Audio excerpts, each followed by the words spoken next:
It's through a tree. He's gonna keep coming, see, through the tree.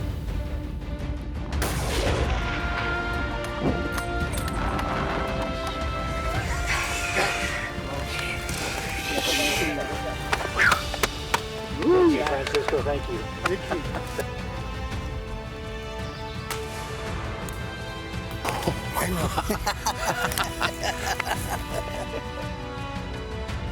There's a reason why this is called the crown jewel of the world's land of turkeys.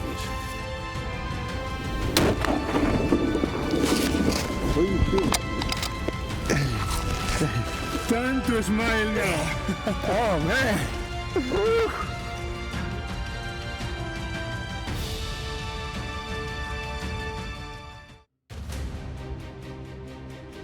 For some people, hunting season never ends.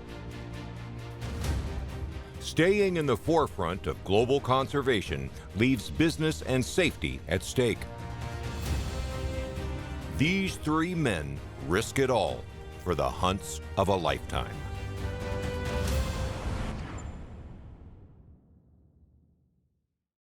True Magnum TV is proudly presented by Zeiss.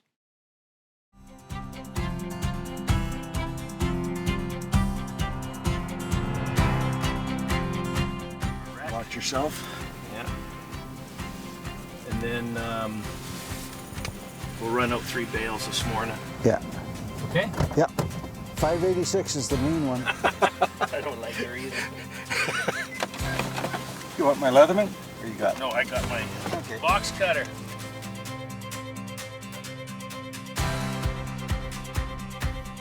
I decided to raise bison because several years ago I had elk and I had a high fence and we weren't using the land. My father-in-law has a lot of beef cattle and he had bulls in here. And a good friend of mine had an opportunity. His father-in-law was getting some health issues and they wanted to get out. So over 2 years I bought this herd from them and I love them because they're wild and they're low maintenance, and I'm not a real farmer. Never had an agriculture background. Yeah, I enjoy it. I mean, I love them. They're wild and they're super interesting. I raise them strictly for the meat. I don't hunt these bison. Yeah, they're a very interesting thing, and the market's super hot right now. Hey, look at Granddaddy, yeah. Big Mac Daddy. That's not the big one. That's the neighbors, that red tag? Yeah, I was gonna say that red tag, I don't recognize that. That's that neighbors that was in here. Oh, okay. Keeps jumping in. How do you keep him out?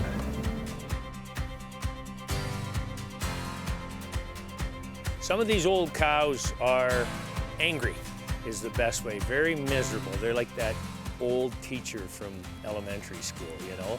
And I learned a long time ago hunting bison was the fact, like when they're angry and their tail goes up like a warthog. They get excited or angry, tail goes up. And if they ain't pooping, you should be diving under your truck. If that tail goes up and it's not because they need to poop, you need to run for cover because they are coming.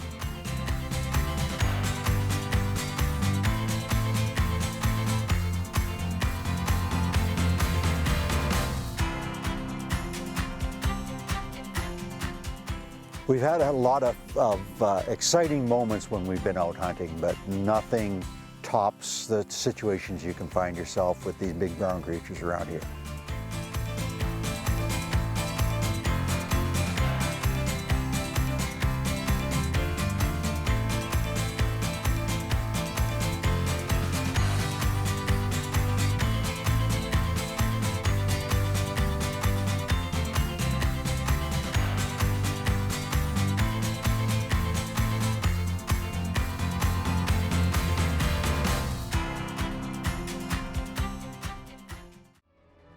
True Magnum TV is brought to you by Hornady, accurate, deadly, dependable.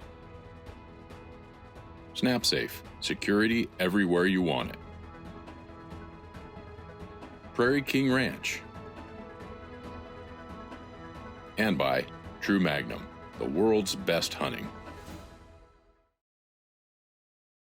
In the Baja, Bo and Bradford have just made a piece of hunting history. Thank you, Francisco. Thank you. Wow, let's go check that bad boy out.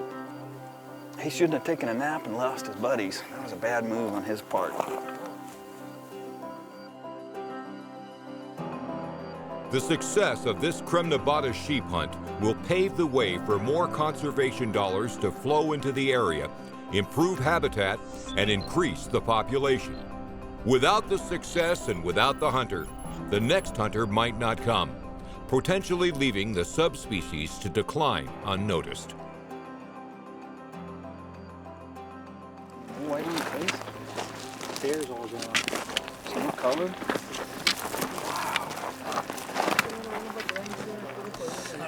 The bullet, Bo. Shooting, man. Where we're supposed to go. So we put a quarter from there to here. Neato, huh? Congratulations. Hey, thanks. Francisco. Bo. Pretty cool, man. Congratulations. Yeah. Hey, thank you. Thanks for looking. Oh, beautiful, right? Bo.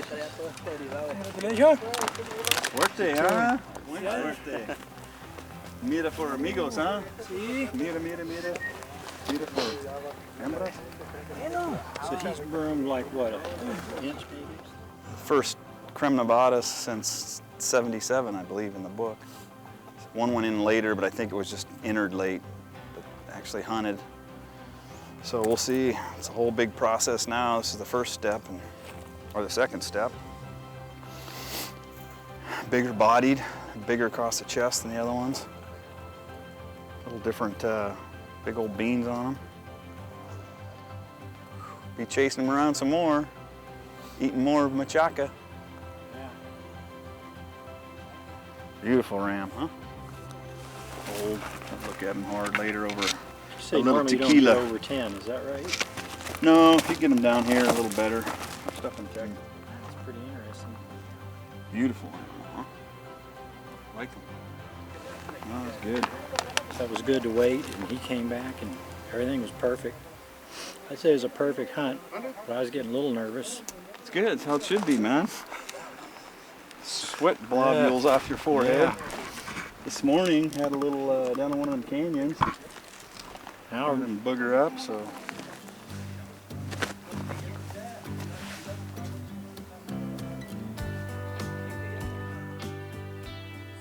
So, you can see why this 8-10 day deals are what they are. 8-10 day deals. Lots of times you get into it and go check one area and grind it out and nothing, and then the densities are so low you just keep after it and you find some old ram, and then the game's on. But if it below that, you can imagine what we do then. Another 4 or 5 days to go figure another deal out. So that was good. Had a high anxiety morning, running up and down the mountains and blown stalks and the wind swirls, but all came together. Kept cool there when the ram fell asleep and the ewes and the young ram left, and he jumps up and he's nervous, running back and forth on the ridge looking for his buddies. And he came back. We could have taken a head-on shot, but wasn't that good. We're waiting for him to turn, and he took off again, and then he came back up and stepped up broadside. It happened pretty quick, but you know, kept in the game and touched it off a little sooner than I was ready. But that's what you need to do. If you'd have stepped off, you'd have been like, oh, I should have shot. So, love the color of these horns down here. Really mahogany looking horns, smoothed off. He's just been bopping around out here in the desert all these years, and really neat old ram. No color to him, big old wide face. We're gonna try to get some weight stuff done on him to record everything. It'll be pretty neat. Farthest north I've killed one on here, so we'll start that process as well. Congratulations, man. Thank you, Mr. Bo. Good job, good job.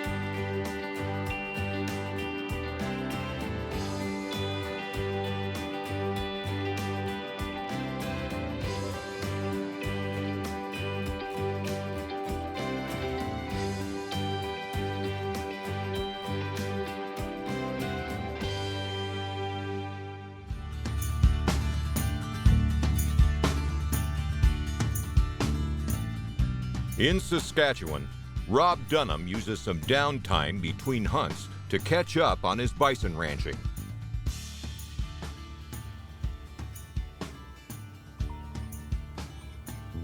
Rob! Phone!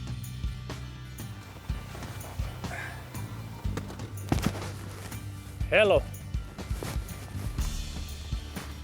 Yeah.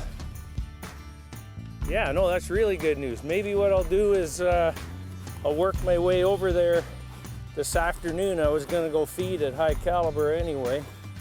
And I'll, yeah, no, I'll come over. If I get time today, if not tomorrow, I'll get a hold of you.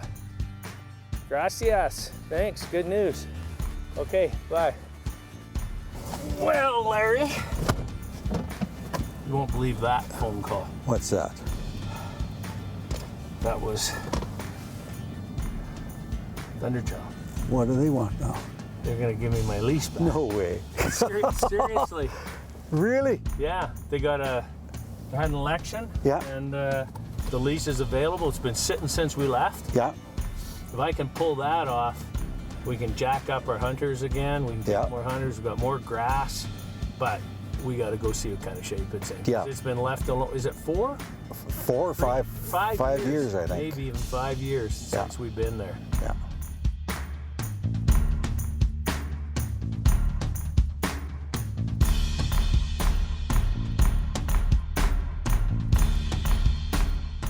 The old High Caliber was the flagship of ranch hunting in all of Canada. Canada's largest private ranch, an immense property. I actually thought it was crazy when I built it. I mean, I built 11 or 12 miles of roads and trails in there. It means everything to me. Now it's twofold. I mean, hunting High Caliber is huge, but these bison, I need ground. I want to expand this herd. So now I got a property that's got a serious dual purpose for me, huge for me and my family. If you've got a huge property left alone and with game in there, I mean, it might be paradise. It might be there might be a herd of 50 elk in there and 30 whitetails. Who knows what I'm gonna find in there.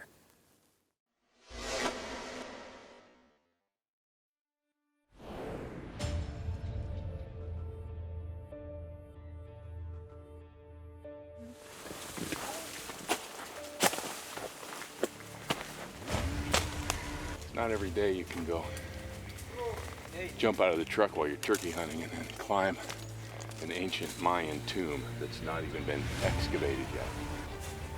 That's wild stuff. So you can go to town and hunt in the agricultural area and put up a pop-up blind in a cornfield on an Americanized type of turkey hunt. Or you can go into the area, wilderness jungle, where 6 million Mayans used to live, and see the pieces of their civilization. Definitely want to watch your step around here. See the jungle that they lived in and hunted in.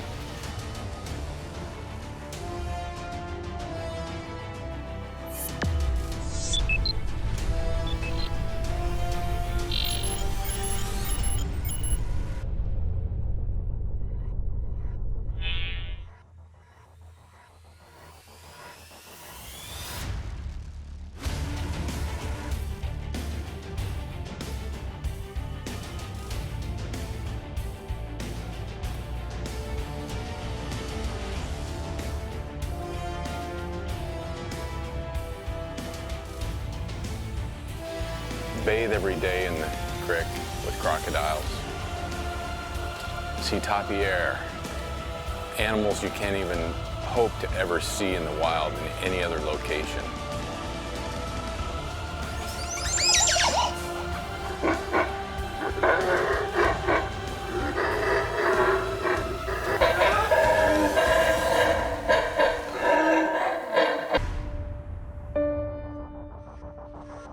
You just have to appreciate and hunt the way the locals hunt.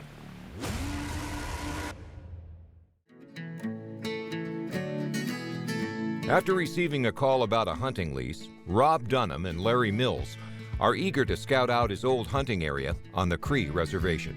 No, probably moose. Yeah, down low, eh? Down low, yeah. Could be bulls, could be elk. Yeah. What we're gonna do is build a proper whitetail preserve area, you know, and do it right. Keep the predators out, but you don't have to worry with the elk, with any predators that are around here other than if wolves got in. And, Wolf or a cat. Yeah, or because that one year that we had Yeah. lost a healthy bull that yeah, we thought it might be a cat. and there are mountain lions here, even though we're in the prairies.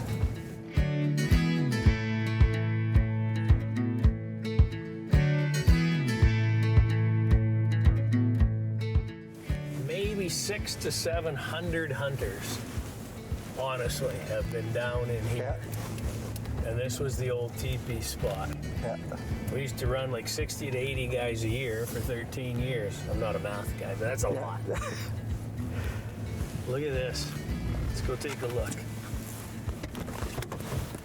The old wall, we used to have a wall tent, remember? Yep. That's the old bunks and one of our decks, our floor for the wall tent. I think I'm gonna get one of those like a little day cabin uninsulated, like a little package, and put it back over here, or maybe we go right down on the river. Yeah.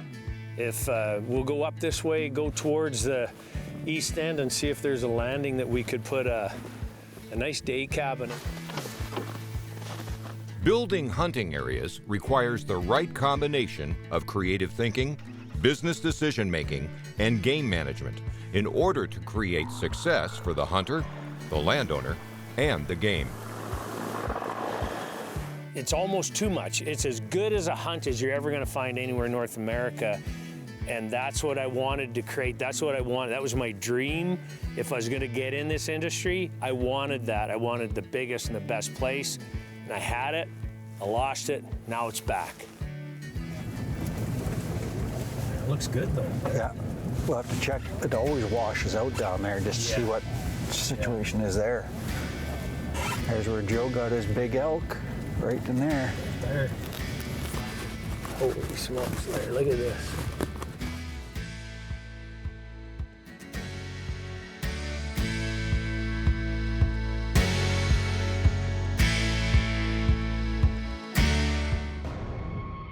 Boy, this track is nice. When you find a good track, you know it. Like, this is one of those no-doubters.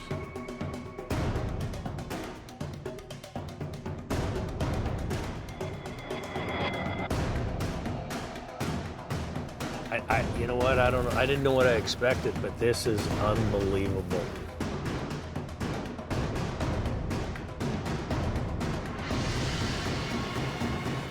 So if we tap out here, there might be a ridge in front of us, 400 or 500 yards out there. They might have turned and went that way.